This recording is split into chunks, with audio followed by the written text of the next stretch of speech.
the game of life and how to play it.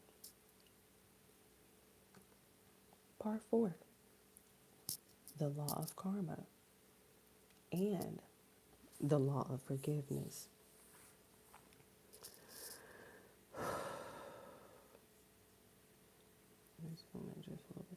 Man receives only that which he gives.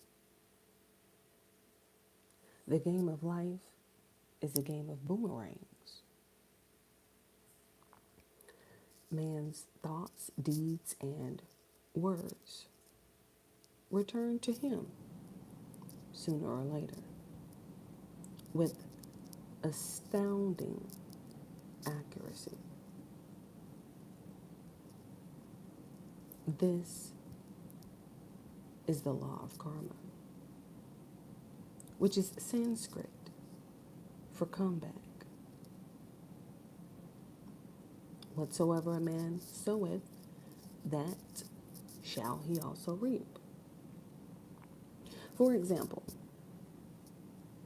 a friend told me this story of herself, illustrating the law.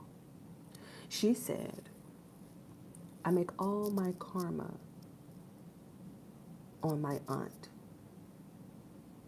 Whatever I say to her, someone says to me.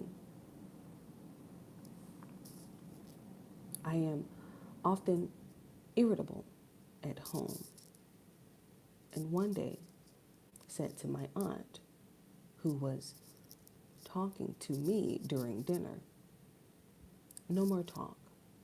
I wish to eat in peace.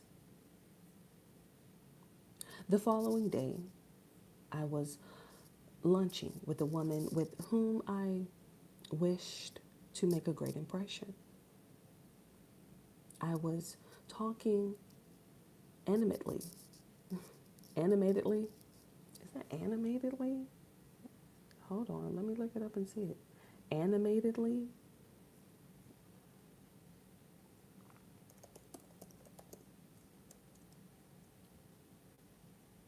Animatedly?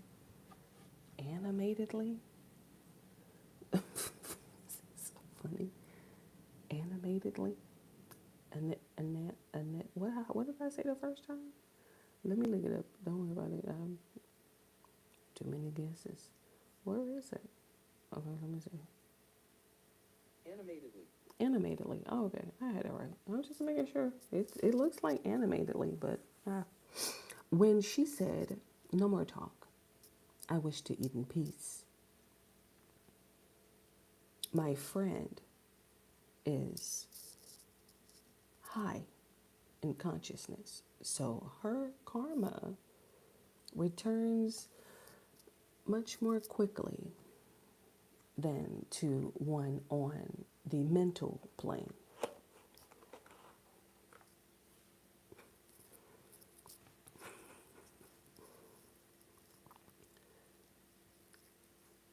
The more man knows, the more he is responsible for.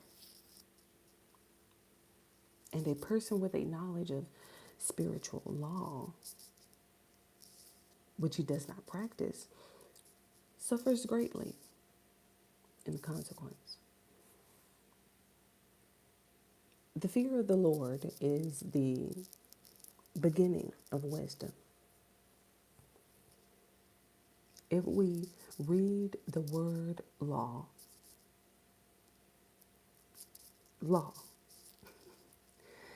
it will make many passages in the Bible much clearer.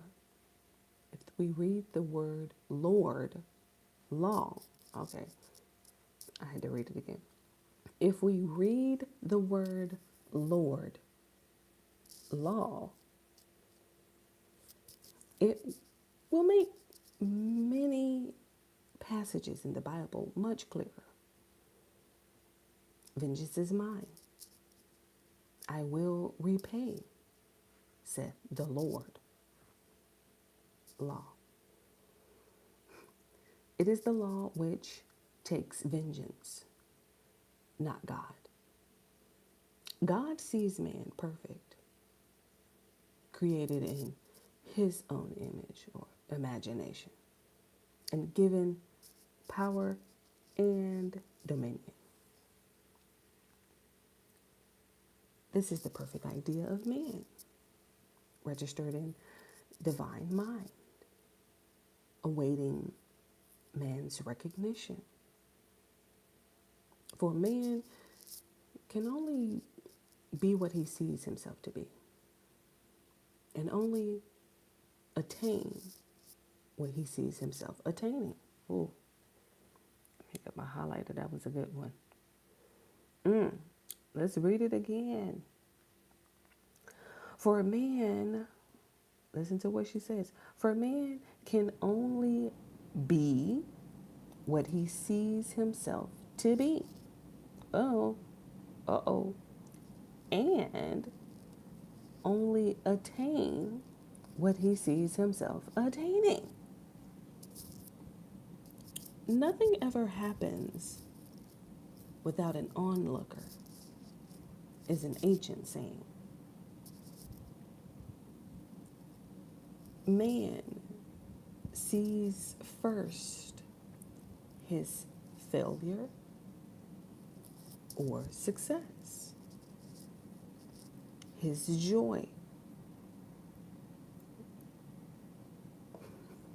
or sorrow, before it swings into visibility from the scenes of his own imagination. We have observed this in the mother picturing disease for her child, or a woman being success, a woman seeing success for her husband. Jesus Christ said, "And ye shall know the truth, and the truth shall make you free." So you see, freedom from all unhappy conditions comes from knowledge. Let me read it again. I need to stop. Let me just stick to this screen. Hold on. Let me read it again. So we see freedom from all unhappy conditions comes through knowledge, a knowledge of spiritual law. Obedience precedes authority, and the law obeys man when he obeys the law. Oh.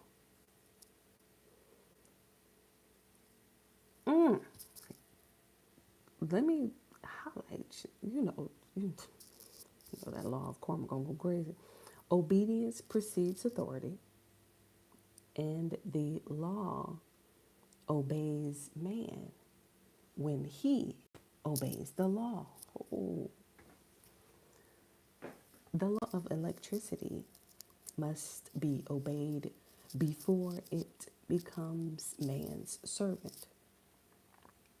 When handled ignorantly, it becomes man's deadly foe. So with the laws of mind. For example, a woman with a strong personal will wished she owned a house which belonged to an acquaintance. And she often made mental pictures of herself living in the house.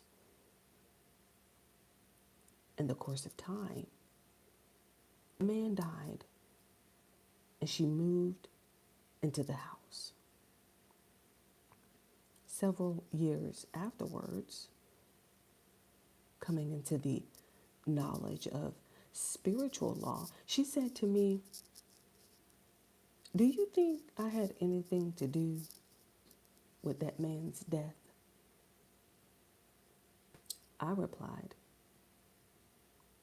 Yes, your desire was so strong, everything made way for it, but you paid your karmic debt.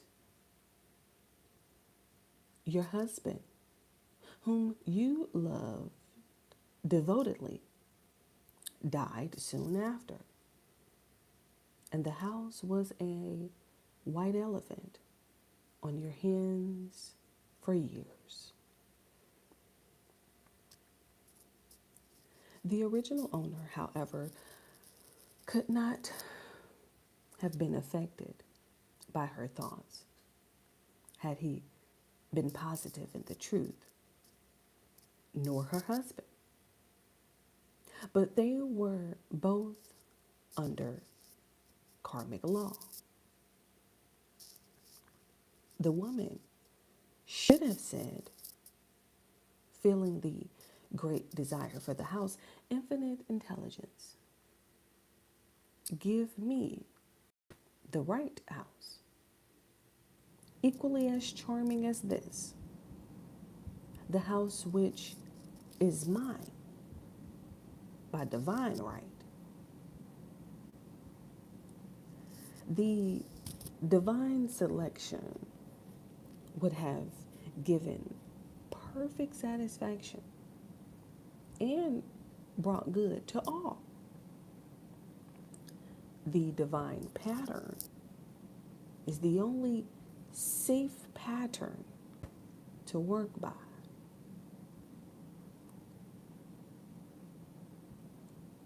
Desire is a tremendous force and must be directed in the right channels, or chaos ensues.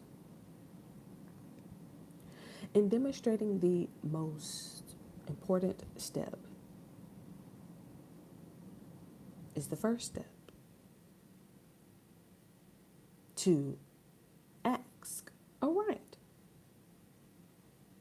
Man should always demand only that which is his by divine right.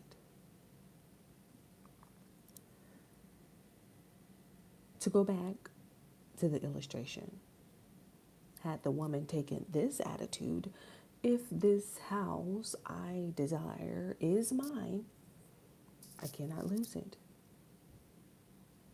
If it is not, give me its equivalent. The man might have decided to move out harmoniously had it been the divine selection for her, or another house would have been substituted. Anything forced into manifestation through personal will is always ill-got and has ever bad success.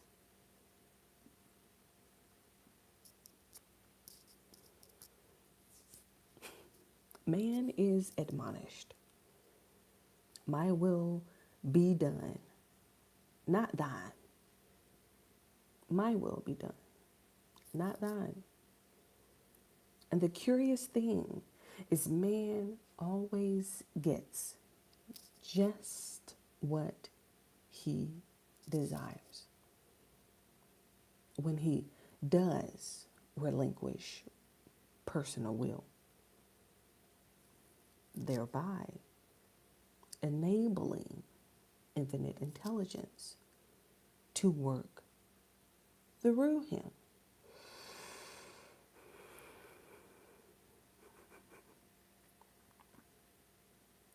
Stand ye still and see the salvation of the Lord, or law. For example, a woman came to me in great distress. Her daughter had determined to take a very hazardous trip, and the mother was filled with fear. She said she had used Every argument had pointed out the dangers to be encountered and forbidden her to go. But the daughter became more and more rebellious and determined. I said to the mother, "You are forcing your personal will upon your daughter, which you have no right to do. And your fear of the trip is only attracting it. For man attracts what he fears. For man, attracts what he fears." I added, "Let go and take your mental hands off. Put it in God's hands and use this statement. I put this situation in the hands of infinite love and wisdom. If this trip is the divine plan, I bless it and no longer resist. But if it is not divinely planned, I give thanks that it is now dissolved and dissipated." A day or two after that, her daughter said to her, "Mother, I have given up the trip." And the situation returned to its native nothingness. It is learning to stand still, which seems so difficult for man. I will deal more fully with this law in the chapter of non-resistance. I will give another example of sowing and reaping, which came in the most curious way. A woman came to me saying she had received a counterfeit $20 bill given to her at the bank. She was much disturbed, for she said the people at the bank will never acknowledge their mistake. I replied, "Let us analyze the situation and find out why you attracted it." She thought a few moments and exclaimed, "I know it. I sent a friend a lot of stage money just for a joke. So the law had sent her some stage money, for it doesn't know anything about jokes." I said, "Now we will call on the law of forgiveness and neutralize the situation."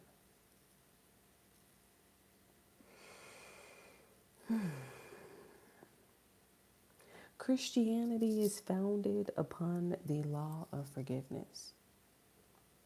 Christ has redeemed us from the curse of the karmic law.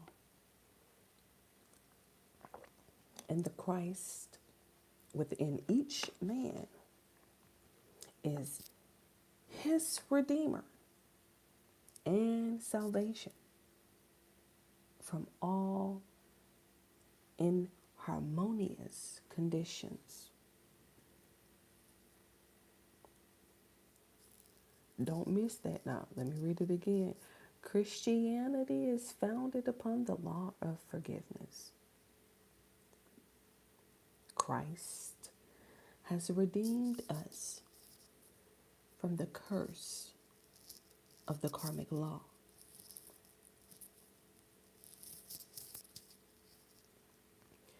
And the Christ within each man is his Redeemer and salvation from all inharmonious conditions. So I said,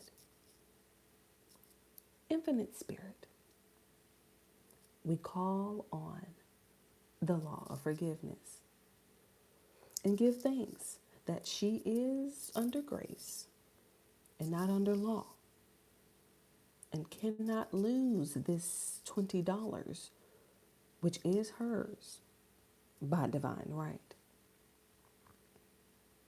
Now, I said, go back to the bank and tell them fearlessly that it was given to you, thereby mistake. She obeyed, and to her surprise, they apologized and gave her another bill, treating her most courteously.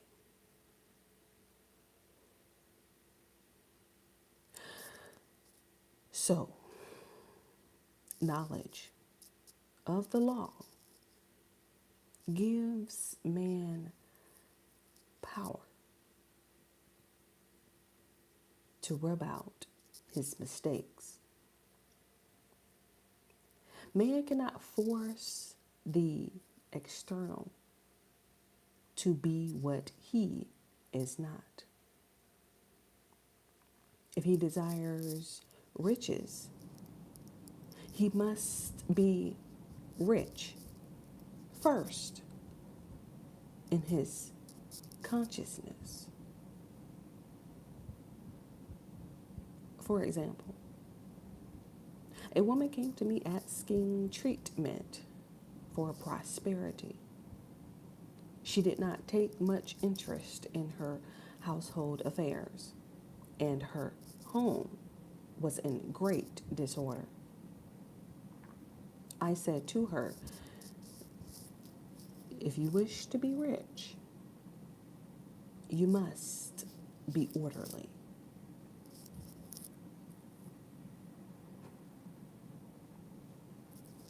All men with great wealth are orderly.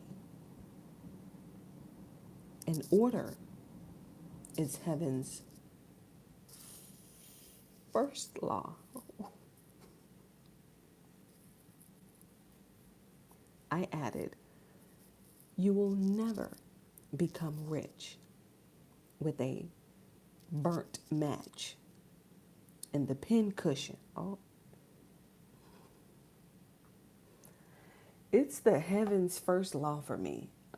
Did anybody know that heaven's first law was order?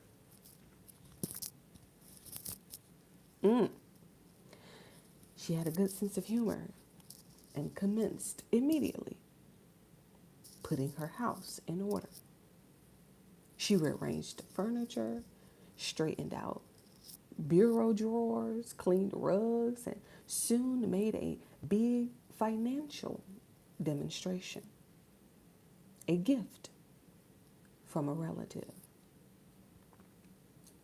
The woman herself became made over and keeps herself keyed up financially by being ever watchful of the external and expecting prosperity, knowing God is her supply.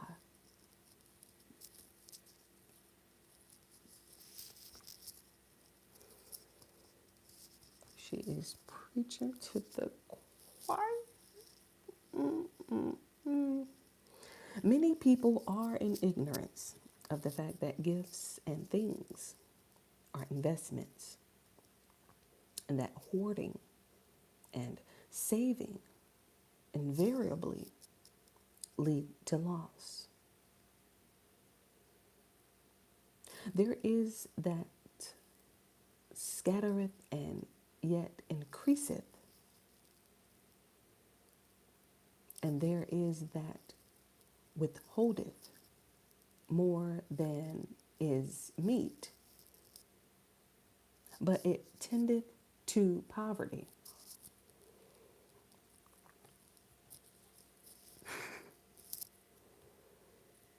There is that scattereth and yet increaseth, and there is that withholdeth more than it meet, but it tendeth to poverty.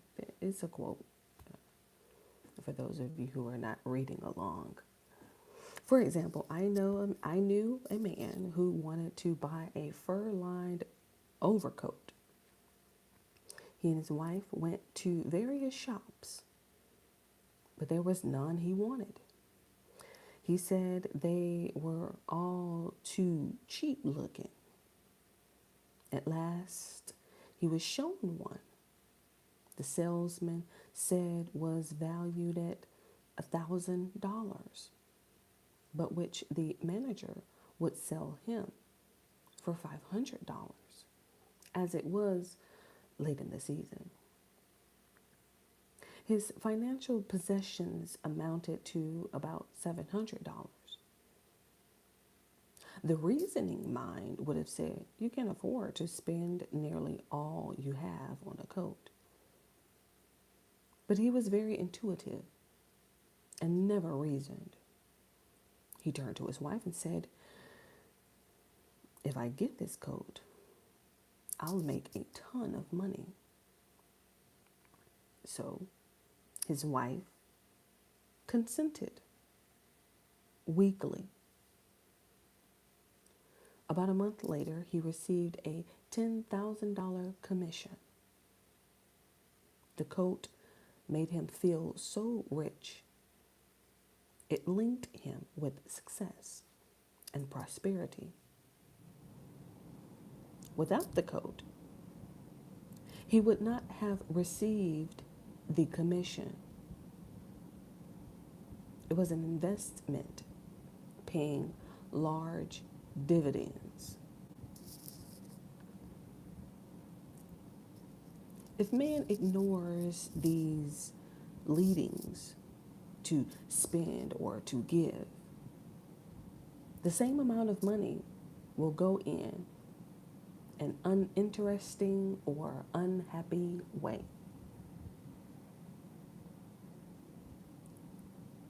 If a man ignores these leadings to spend or to give, the same amount of money will go in an uninteresting or unhappy way.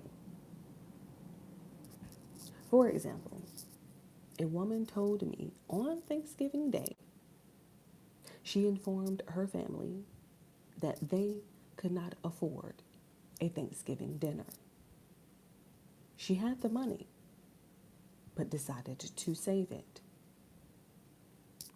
A few days later, someone entered her room and took from the bureau drawer the exact amount the dinner would have cost. The law always stands back of the man who spends fearlessly with wisdom.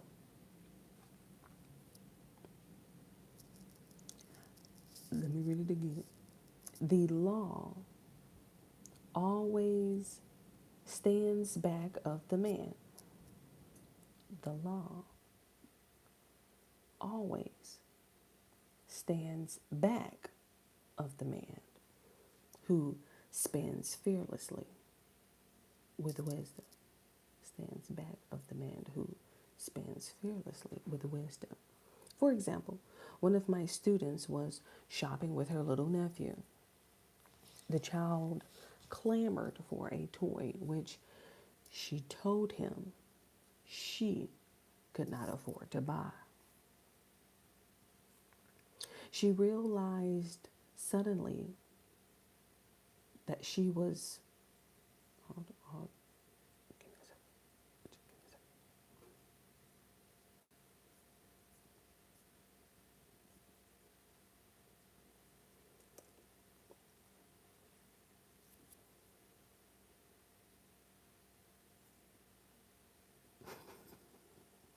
Oh, that's me. That was me. People are allowed to make technical mistakes.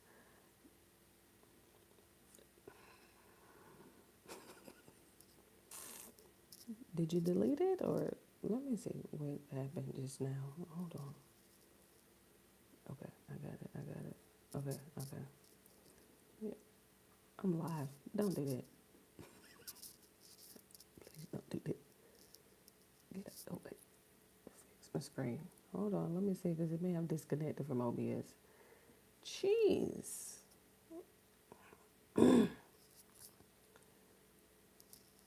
Hold. I have to reconnect. So funny. Don't you love being live? You get to do stuff like this. Talk to yourself. What happened? I accidentally deleted it. Let me see what happened. Right. Somebody wanted to join. Hold on. Let me zoom back. Okay. The child clamored for a toy, which she told him she could not afford. She realized suddenly that she was seeking lack and not recognizing God as her supply. I like that. She was seeking lack and not God as her supply. I like that.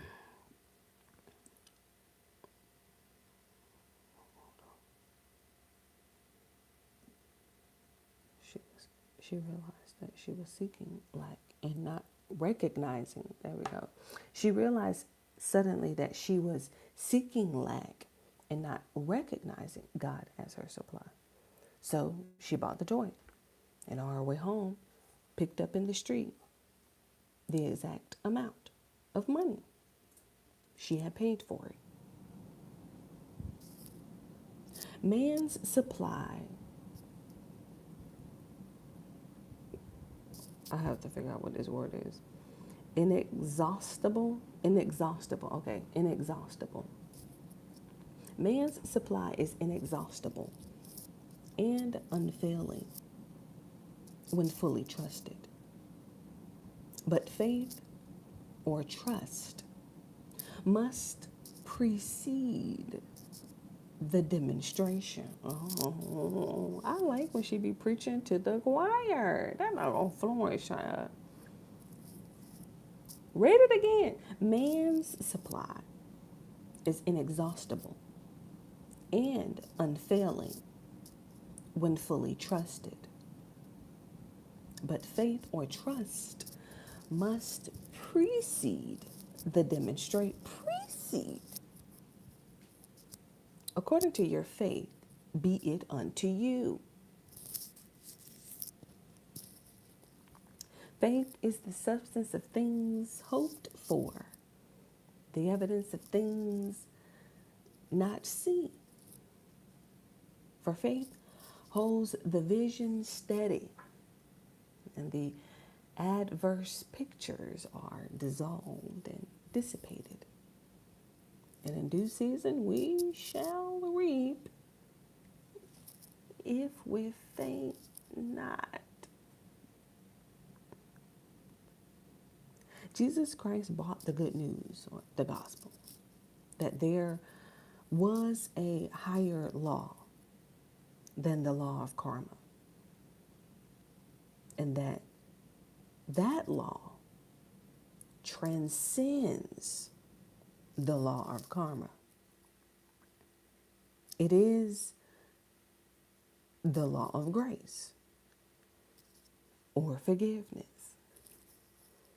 It is the law which frees man from the law of cause and effect, the law of consequence, under grace and not under law.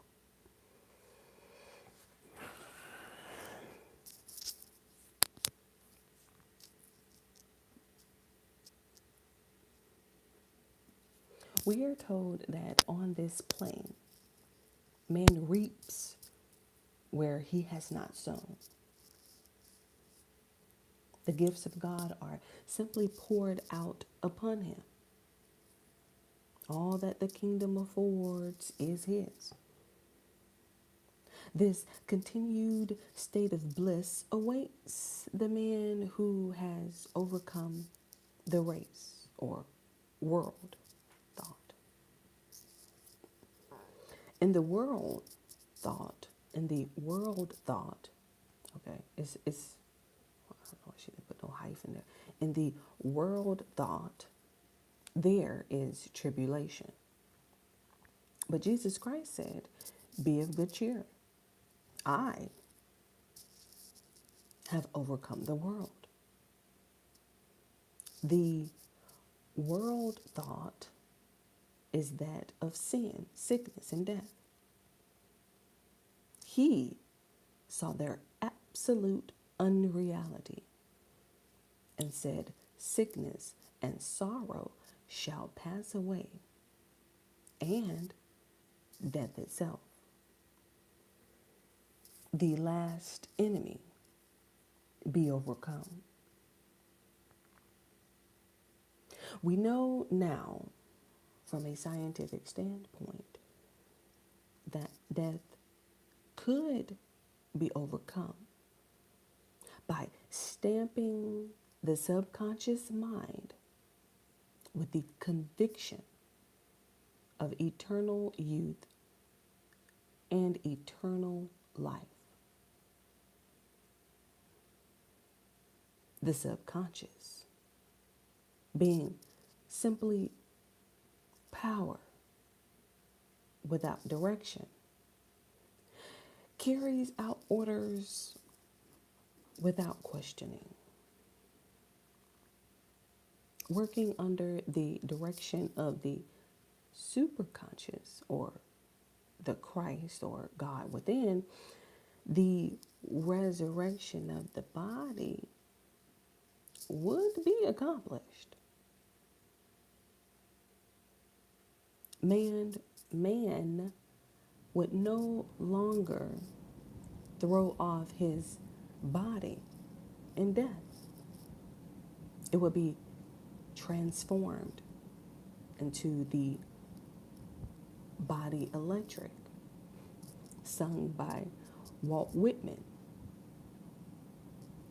For Christianity is founded upon the forgiveness of sins and an empty tomb. And see. Ooh, my spirit knew I needed this chapter. But in the meantime, I'm going to get on up out of here. She's done. She's done. Because it could just be me. Like, it could just be me. And I will admit, I forgot to look at the chat last time I was in here. I had some people talking in the chat. I forgot to tap into the chat last time for power of the attitude. But in the meantime, in the between time. Okay, love ya. Bye.